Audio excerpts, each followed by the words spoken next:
So the question is, how do you win a gunfight? Now, my background is I'm a former United States naval officer. In fact, I served with the Navy Seabees, a construction battalion. And during that period, I qualified with the pistol, the 911 45 pistol, the M16 rifle, and the 81 millimeter mortar. I served as a platoon leader for a rifle company, a 81 millimeter mortar officer, and then a headquarters company commander for both of those platoons and a service platoon. But to be honest with you, I have never been in combat. I have zero time, trigger time, or gunfights. So what I'm going to present to you is really from a man who has experience. My father, who joined the 3rd Infantry Division as a private in World War II. He was wounded twice, once by a German grenade and another time by a German sniper. And one time he was very careful about talking about his war experience, but after my older brother went to Vietnam, also serving with a rifle company, he became more free with his experiences. And one time he was sharing the observation that you really had to survive 21 gunfights before you could feel like maybe, just maybe, you would survive the war if you weren't in the wrong place at the wrong time. And so I said, Dad, what do you mean by a gunfight? Is that where someone else in the battalion or company, shoots their weapon? Or is that you hear gunfight in the distance? What do you define as a gunfight? And he just laughed and he said, I define a gunfight where in the engagement, I took my iron sights and put it on a Nazi and pulled the trigger. And he said, no, I didn't always hit him, but I did my share in World War II. And you really need that 21 gunfights. So I got to calculating how long he'd been in combat and how frequently they fought. And I said, Dad, the numbers would say you were in 250 to 300 gunfights.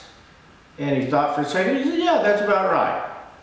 Now, so this is my advice from my dad, who served with the 3rd Infantry Division in World War II. Matter of fact, he was in the same battalion as Audie Murphy. They weren't in the same platoon or company, but on one occasion they were actually in combat together. And then later my dad stayed in the military and spent 27 years in it and retired as a master sergeant. Now, this is what my dad would say on how to win a gunfight. First of all, he would say, don't be there. Absolutely don't be there. If you're not in the gunfight, you're the ultimate winner. And he meant that. He thought that serving in the military was a great opportunity for young people to become disciplined, to, if they were careful with their pay, to get a little grub stake together. And if they liked it, the military was a great career. And if not, when they got discharged, they just had discipline and maturity and some experience to fall back onto, and like I say, hopefully a little financial grub stake. But he would say, if there's a shooting war going on, just don't go into the military. Just don't go there. And to be in combat was just the wrong place to be. He used to say, now, anybody who wants to be in combat, basically, they're crazy. And he said, now they may appear, and he had served with many men, so he said he greatly admired them, but they wanted to be in combat. And he says it didn't matter how normal they appeared, something was just wrong with them. He said in his own case, he really didn't know what he was getting into. He got drafted, went through his basic, ended up in France. And he says, but within about 24 hours, when you've had a bullet zing a couple inches from your head, and you've seen men's heads just become total chaos from a bullet, real quickly you realize this is not the right place to be. But he said to survive in World War II fighting the Nazis, he said you had to be incredibly well trained. And he felt that he was well trained by the U.S. Army. He said you also had to be incredibly disciplined, because he says when the gunfight starts, he says initially, the first few ones, every cell in your body is screaming at you, turn and run away from this. But he knew from his training, you do not do that with the Nazis. They would hunt you down and they would decimate you and your unit. You had to stand your ground and you had to fight. So he says, if you're given any choice at all, just don't be there. Don't go to the seedy parts of town. Don't go to bars that are well known for fights. Just don't be there. If there's a road rage situation, you know, shrug it off and just drive away. Don't engage. And he felt very strongly about that.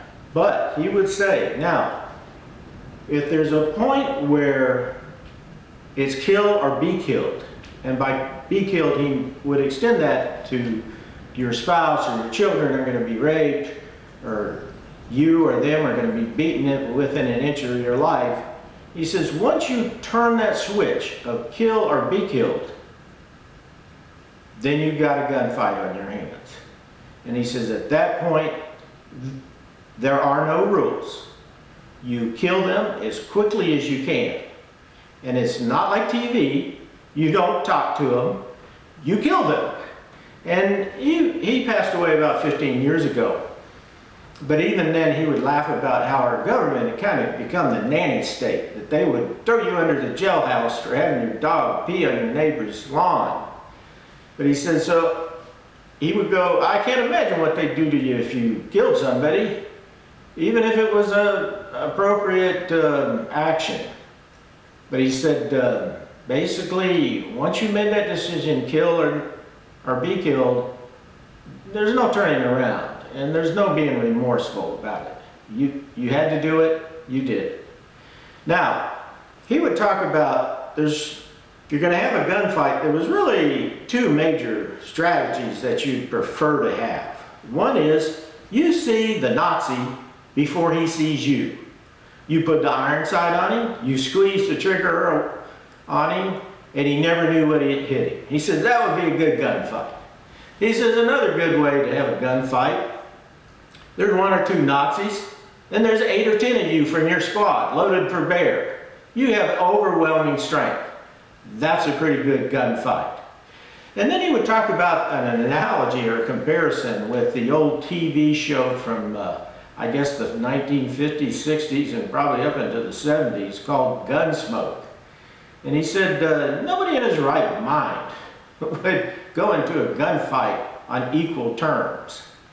And he says, for example, on the old Western show Gunsmoke, he says, can you imagine how many people Matt Dillon had killed just with the opening of the show? They always open with the classic gunfight between Matt Dillon, the U.S. Marshal, and I suppose some outlaw. And of course, Matt Dillon, played by James Arness, who, just interesting enough, served with the 3rd Infantry Division, and I believe earned a Silver Star and a Purple Heart. But my dad said, in addition to that, on most shows he kills 1 to 3 bad guys. So after the long series had played, can you imagine the hundreds, maybe even thousands of people the character Matt Dillon had shot? And he said, nobody in his right mind takes on a man like that, because it doesn't matter, you know, how good you are, he's going to be better. And I said, Dad, what happens if you're the Matt Dillon character? Would you take on an even fight then? He says, no. He says, there's too many things that can go wrong. Your gun can get caught on your webbing. The bullet might not go off. You might be distracted. It's just best not to be there. But if you do, go in with surprise and basically ambush them, or go in with overwhelming force. Now, he also would talk about that cover trumps concealment at any time. He says, cover was not a tree. He says a Mauser or an M1 from World War II with an armor-piercing bullet would slide right through a good-sized tree. He says cover was a big stone wall, or a big mound of dirt, a foxhole, a trench.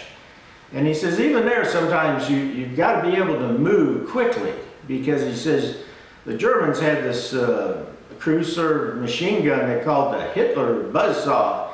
And he says that buzzsaw could make mincemeat out of a stone wall if it shot at it enough. And he says you'd have to be able to crawl, run, jump, and move very quickly to another position of cover.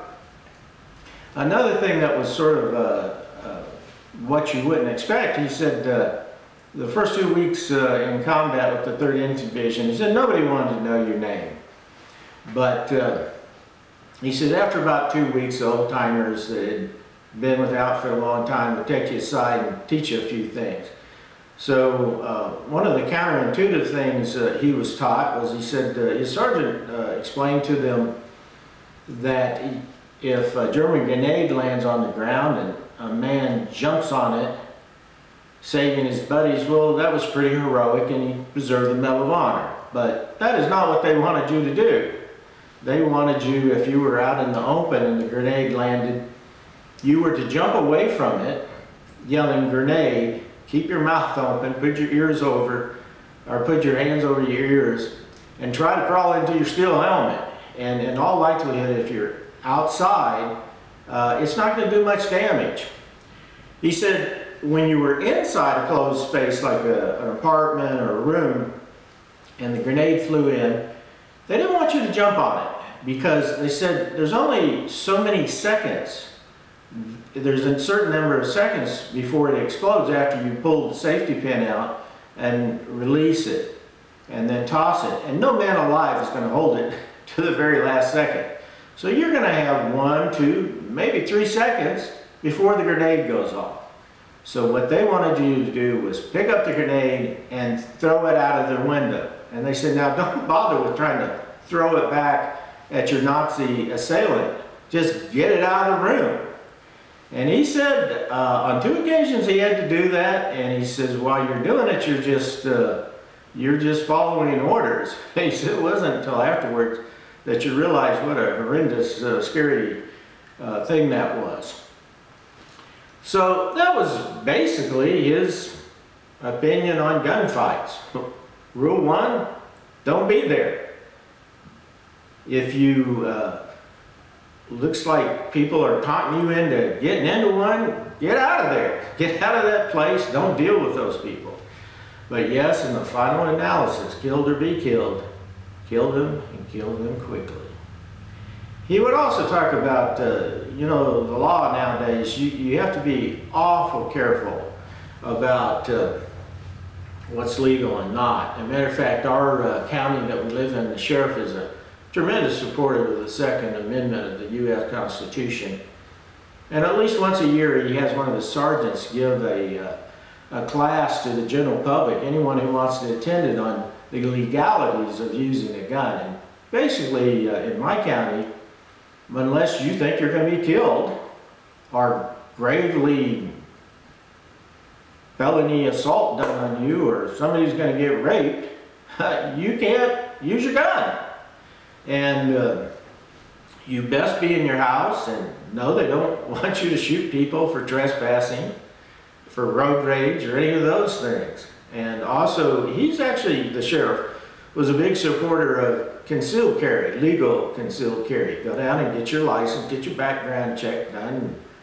And he was all for carrying concealed weapons. He said he didn't like open carry. It's legal in our county, but he says so frequently in the few large stores we have, when people come in with open carry weapons, he says the 911 just goes off like a pinball machine.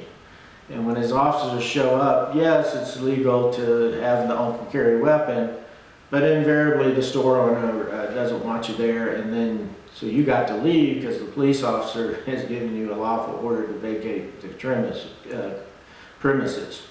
Even in a very dark scenario, one of the real challenging problems is what Navy aviators call friend or foe identification. In other words, the plane coming towards you, is it a friendly plane or is it one of the enemy planes with hostile intentions?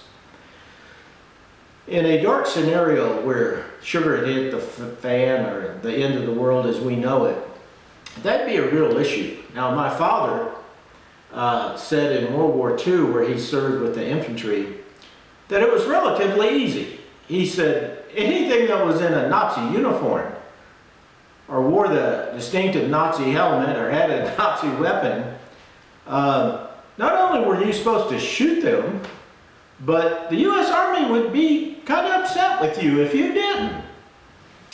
And one time he was comparing that to policemen, and he says, you know, a lot of times soldiers and policemen are compared as similar professions, and he said, I'll admit there are some similarities. They both wear uniforms, they both have chain of commands, they both have a lot of discipline instilled in them. There's rules of engagement.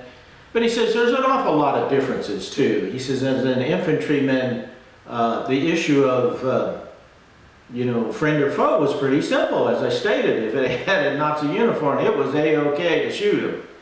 And he says, I can't imagine, even with all my experience, you're walking up to a car that you pulled over to give them a traffic ticket, and essentially if you stop the wrong person, he gets the first few shots.